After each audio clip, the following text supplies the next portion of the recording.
Hello, Greater Nation Miniature Man. Hello, all maniacs, all miniature enthusiasts. I know you cannot get enough of ancient miniatures.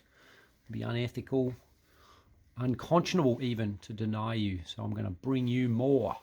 These are the Carthaginian archers from V&V Miniatures. Beautiful, intricate, I've said it before, I'll say it again, intricate figures from V&V resin. A little bit of construction required, but pretty simple to put together.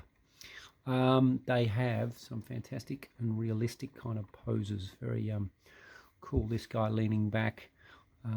Just haven't quite seen that sort of pose before on other archers, and it just feels very natural and real to me. They come in a pack of 4, and they're all relatively simple like this with their basic tunics and their helmets. I thought I'd mix it up because I didn't reckon 4 would be enough, and I wanted to just vary it so I could get a bit more variety and a bit of interest in the unit. So let me just show you the next few that I've apart V&V and a few additional bits that I've added from elsewhere. So the helmets on these guys are both Victrix ones, and obviously added the shields at the back. And I think, yeah, this guy has a different sword at the front there.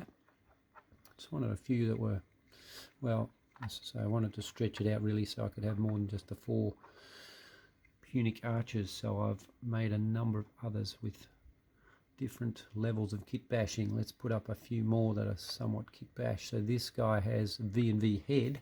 The rest of him, well, not the rest of him, some of him is one of the new Greek hoplite body from Victrix, and then the arms actually from Wargames Atlantic Goth kit.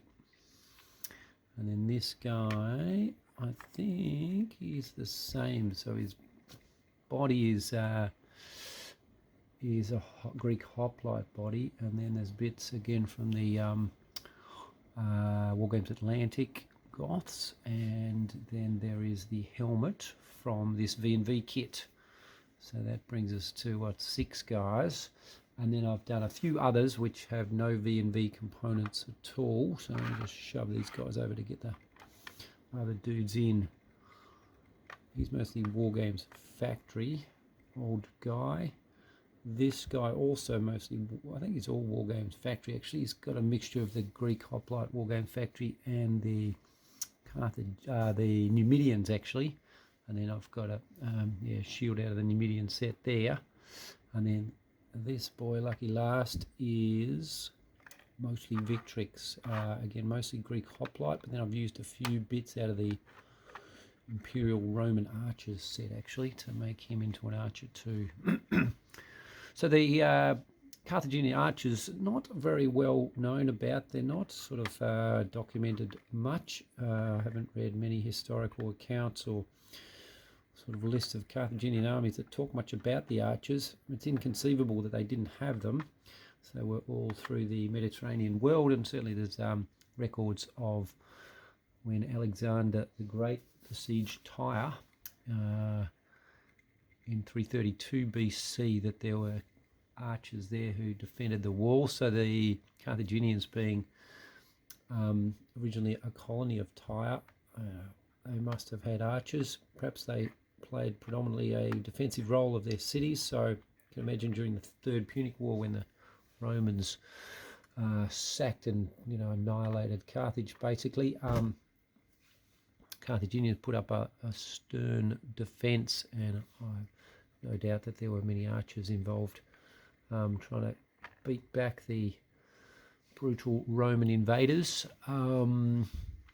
But when you hear about Hannibal's invasion of Italy and so on, there's almost never reference to archers, and if they are, they're usually Cretan mercenary archers. They certainly relied a lot on the Balearic slingers, and possibly Hannibal felt they were superior, as easier to recruit and perhaps financially cheaper to run, and some suggestion they had a greater range and so on. So he might have favoured them in terms of missile troops, and that's why perhaps you don't hear all that much about Carthaginian archers. Anyway, These are lovely figures. I'm very happy with the V&V ones, and I'm pretty happy with the ones I've kit bashed up to fit in with them. The only other company that I'm aware of that do Carthaginian archers are 3D Breed, and if you've seen some of my other videos, you know they're a bit of a different scale. They're a bit more chubby, kind of cartoonish almost, and they look sort of fairly generic, a bit more like Greek archers. To me, they'll have the linothorax armor and a sort of more Greek-looking helmet, so they don't look quite so unique for Carthaginian archers as the V&V, the ones that I've done properly. These two particularly look, and these two look a bit more like as well. One other guy before I go, I will just put up another V&V, just a little teaser of one of my videos to come, a Celt, armoured Celt. So they've sent me 2 sets of Celts, the armoured and the unarmoured, so there's 8 unique guys, and this guy is a ripper.